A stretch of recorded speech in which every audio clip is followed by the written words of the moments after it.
pagar um aluguel para o doutor Itel. O doutor Itel dizia que ia cobrar a gente um aluguel e as casas eram dele.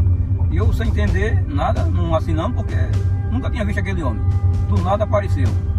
E aí a gente não assinou, foi moendo, ele depois inventou de fazer um viveiro de camarão e foi crescendo o moído e até hoje a gente já continua nessa briga judicial. Essa briga. O senhor tem quantos anos lá nesse local, nessa usina?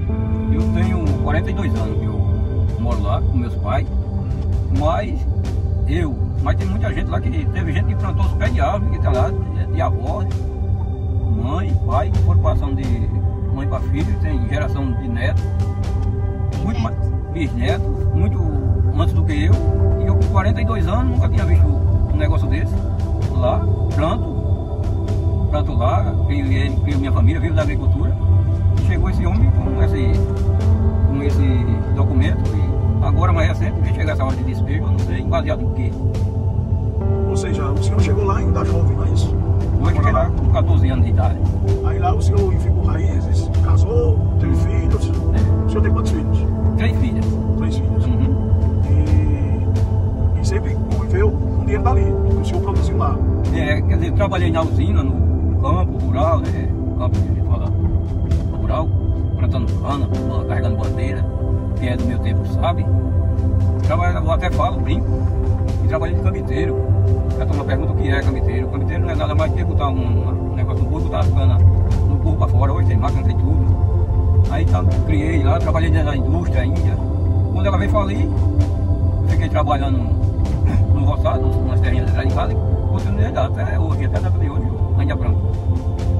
Quer dizer, para o pessoal poder entender melhor, quem trabalhou na usina assim como o senhor, morava lá nas terras, tinha uma casa dada pelo dono da usina, era assim que funcionava? Era, realmente meu pai morava em Cocoroca e trabalhava lá nos contratos, quando a usina morria 6 meses, 7 meses.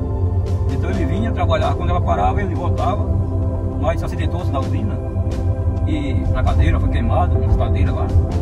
E então arrumaram uma casa para ele trouxe nós tudo novinho, pequeno. E de lá construímos a nossa vida lá, crescendo, casando. Meu pai ainda reside lá, tem 86 anos, ainda planta com nós.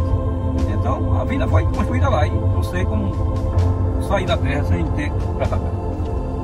Sim, como sair da terra? Não tem como sair de lá, toda a minha cultura é lá, eu plantei, minha vivência é lá. Quer dizer, no caso do seu pai, ele ainda é vivo. Então, o seu pai chegou para lá com quantos anos? O senhor sabe, doutor? Eu não sei quanto ele chegou, porque ele não morava lá, ele trabalhava nos contratos. Eu sei, quando a usina morria, que ele vinha com a família, depois aí eu não sei dizer quantos contratos ele trabalhou antes de vir para ficar fictício. Sei, mas pela idade dele, se a gente for botar aí na ponta da caneta, tem uma história para mais de 60 anos, eu acredito. Não é que lá tem gente com mais de 60 anos, tem sim. Terra lá, não tem? Tem sim. Então com certeza também deve ser a história do seu pai. Bom, como é que você se sente, Fernando, de ver uma história dessa assim? Que foi sua base, né? Você começou tudo lá, estudou por lá, cresceu lá. Fui criada lá, né? E é muito triste ver as famílias sendo ameaçadas no despejo. Porque todo mundo morou há muito tempo lá. Todo mundo é como se fosse uma família, todo mundo se conhece há muitos anos. E é muito difícil ver essa situação acontecer. A parte assim, de como eles chegaram pra, tipo, um despejo assim, de uma forma, vamos dizer assim, uma forma brutal, não é uma forma que vocês não esperavam, não é? Assim, algo político da atualidade, né? Já que pertence a Santa Rita, apesar da gente ter que dar essa volta toda, porque até nisso sempre foram desprezíveis os outros políticos que passaram antes com a situação que vocês vivem lá, não é? A dificuldade para chegar lá, não é, Santoro? Não sei se eu concordo comigo. Mas tem aquela ponte velha, antiga lá, quando chove, aquilo ali fica, praticamente vocês ficam ilhados, não é isso? Isso. E nunca foi nenhum político lá para tentar resolver, tentar solucionar isso aí, Santoro? Até lá atrás, até 2018, até então não tinha nenhum político que prometesse, se comprometesse. Mas quando foi em 2018, Emerson Planta já prefeito, então a esposa dele, como era candidata na época a deputada estadual, foi lá, até exclusivamente o Rui Carneiro foi com ela, hoje deputado federal. E candidata a prefeito de João Pessoa? Candidata a prefeito de João Pessoa. E o que foi que eles prometeram? Rui Carneiro não prometeu, mas a deputada prometeu, em fazer a ponte com mandato ou sem mandato, porque o marido da esposa dela era prefeito da época. Sim. E então, até então ela não voltou mais lá, nem cumprir a promessa, e nem o prefeito também. O prefeito eu não posso falar porque ele nunca prometeu, nunca fui lá, mas ela foi. Mas Foi ela na minha prometeu casa. em nome dele, né? Foi, prometeu em nome dele e foi na minha casa e prometeu lá, a nós tudo reunido, foi só pra mim.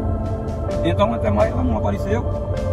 E eu esperava que agora ela se pronunciasse através das comunicações para dizer que porque deu essa liberação, fez pouco caso para a comunidade. Era até bom que ela se explicasse dessa alguma. Porque mora gente, ela sabe. E dá licença para escavar tudo e não toma uma posição. Eu acharia bom que ela se explicasse. A prefeitura sempre foi, no caso, não só essa gestão, mas todas as gestões que passaram foram omissas com vocês, né? Isso. Nunca ninguém procurou, tipo assim, ir lá para solucionar o problema, a situação que vocês vinham vivendo. Não é isso? É isso. Agora só que ela, quando chegou, ela se pronunciou, se prometeu, fiquei. Eu digo, pronto, essa gestão é a que vai. Dar certo. É, mas veio aqui atrás da gente, é, né?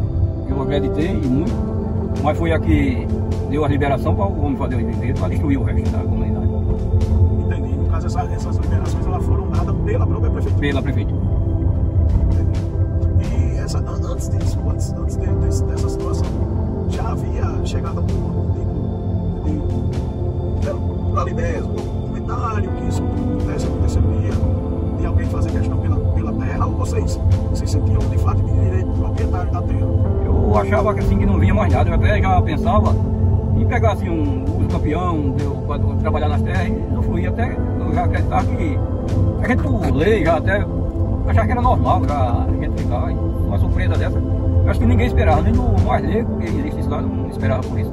Sim, até mesmo porque o senhor trabalhou não, sim, não foi indenizado, não é isso? É, e assim, não só foi eu, foi Outros, todos. outros mais velhos lá, e fiquei, não esperava isso não. Um fato lamentável que isso esteja ocorrendo. E a justiça, como é que a justiça atualmente, vocês têm conversado com os advogados, como é que a justiça tem se portado diante da situação? E a justiça tem deixado para que no caso da licença do viveiro, até que eu entendia que era até tivesse um espaço, uma distância dele trabalhar com esses viveiros, né? Sim. Então até aí a gente tá tranquilo. Mas só que o meio ambiente, quando começou os outros órgãos começaram a denunciar que poluiu o rio, aí, então foi complicando. Aí o que eu não entendo da justiça, quando a justiça, o Ministério Público da cidade, né, que é proibido de fazer uma ponte, porque é pedido de enterro. A prefeitura se dá uma licença, não deu um lado determinado até onde ele pode parar. Aí a juíza do município dá uma ordem de despesa dizendo que a gente fazia em 2 anos. Aí só que eu vejo que a justiça que acatou ainda, essa que embargou, que pediu a embargação da outra, e o Ministério Público sempre chama para conciliar de alguma forma o federal, né? O estadual não se pronuncia nada, só quando dá de hora para derrubar as casas e essas coisas assim. A justiça que eu vejo que está sendo mais pelo Ministério Público Federal, porque pelos outros órgãos